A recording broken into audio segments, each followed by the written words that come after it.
Estamos de volta para o último bloco desse nosso papo sobre a questão da lei que disciplina a terceirização, esse disciplina com muitas aspas.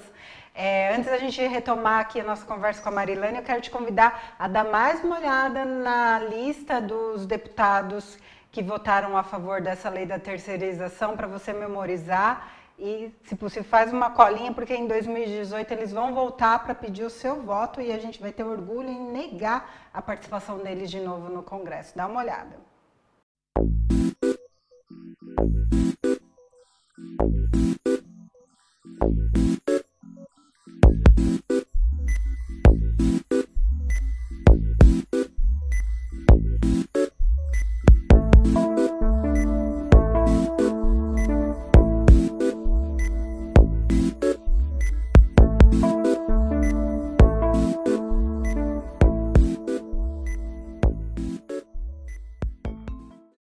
Então, Marilane, uma outra questão que está muito presente nessa lei e que, assim, há mais de 10 anos foi muito combatida, me lembro que o próprio presidente Lula, no primeiro mandato, bloqueou, que era a possibilidade da história da pejotização que você mencionou. Ou seja, você sai da empresa, muitas vezes forçado pela própria empresa, para você dar nota. Né? E esse projeto também coloca essa questão, queria que você comentasse também. Isso, exatamente. Como você percebe, assim, são muitos os aspectos que esse projeto ele traz, né? Então, a possibilidade de que, além de contratar o trabalho temporário, você pode contratar para uma prestadora de serviço.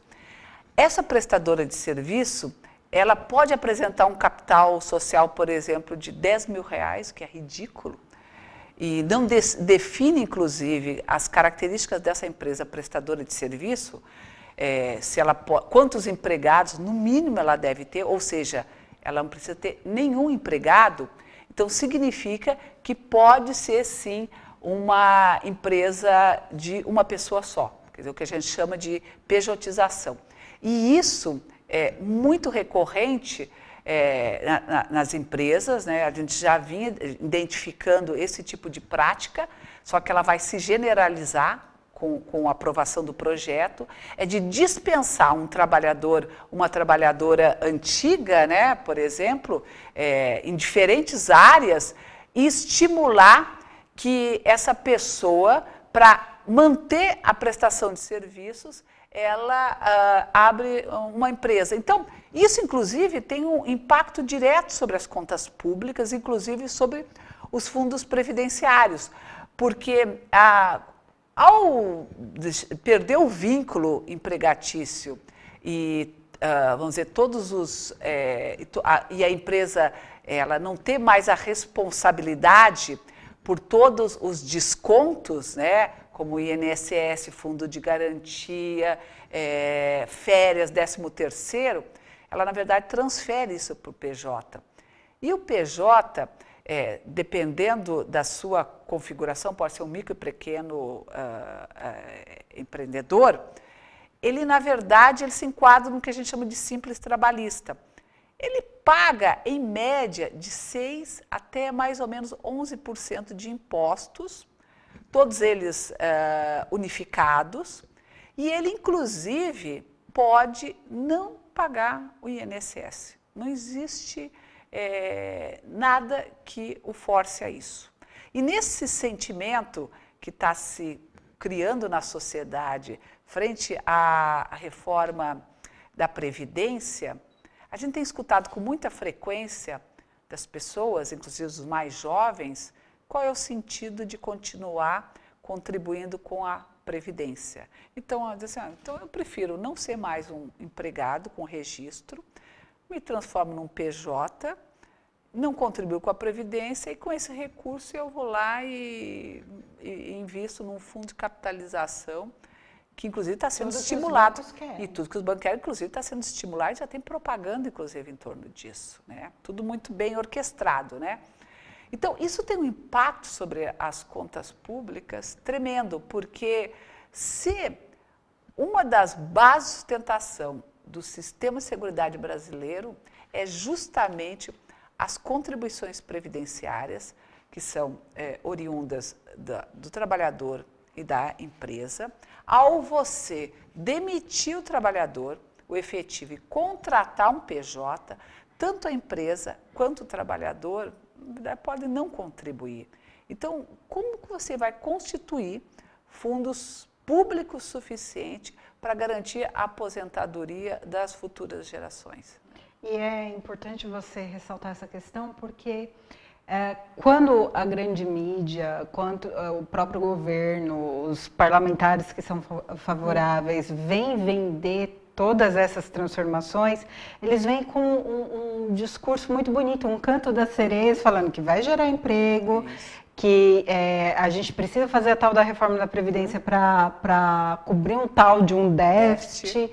E no fim, tudo isso que você estava falando para a gente deixa claro que não. Que é muito mais para retirar direitos e para colocar um outro tipo de projeto que não nos atende. E aí, tendo tudo isso em vista, é que as centrais sindicais estão chamando para o próximo dia 28 de abril uma greve geral, algo que assim há décadas a gente não faz, mas que o ataque está empurrando a gente a justamente responder com a luta dos trabalhadores, que é uma luta histórica e feita dessa forma.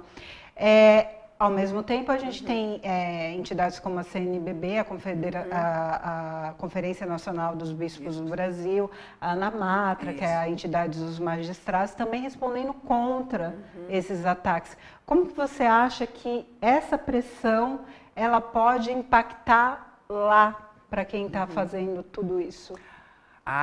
Sem dúvida nenhuma, a pressão é central. É só a mobilização popular que vai conseguir fazer frente a essa tentativa de desmonte de um estado de bem-estar social que nós, de alguma forma, a duras penas, conseguimos construir desde a Constituição de 88, né? E aí, eu acho que lembravas um aspecto muito importante, que essa ideia que se vende de que o projeto, as medidas vão representar geração de emprego. Nós estamos com quase 13 milhões de desempregados no Brasil e não tem absolutamente nenhuma possibilidade que seja através da reforma trabalhista, seja através da terceirização, que você vai gerar condições suficientes para que as empresas voltem a investir. O que elas vão fazer é exatamente isso, elas vão substituir trabalhadores efetivos por trabalhadores terceirizados. Então, é o primeiro mito que a gente precisa enfrentar e desconstruir. E o segundo aspecto é exatamente esse, assim, existe um movimento muito grande, muito unificado, principalmente em torno das centrais sindicais, em torno das entidades, por exemplo, que defendem os direitos do trabalho, da sociedade de uma forma geral, dos movimentos sociais, dos movimentos feministas, da Frente Brasil Popular, dos estudantes. Então, a gente tem, vamos dizer, um movimento, eu acho que tem uma coisa positiva que a gente pode tirar desse último período, é que emergiu desse processo todo um movimento muito forte, muito unificado contra essas medidas. Eu acho que esse é o momento da gente fortalecer esse movimento e derrotar esses projetos. Com certeza estaremos nas ruas no próximo dia 28 de abril e em todos os momentos que esses ataques se fizerem presentes. A gente vai encerrar agora, com certeza a gente vai voltar no assunto e te convida também a participar das lutas que nós vamos fazer contra todos esses ataques. Até o próximo Visão Trabalhista Entrevista. Obrigada.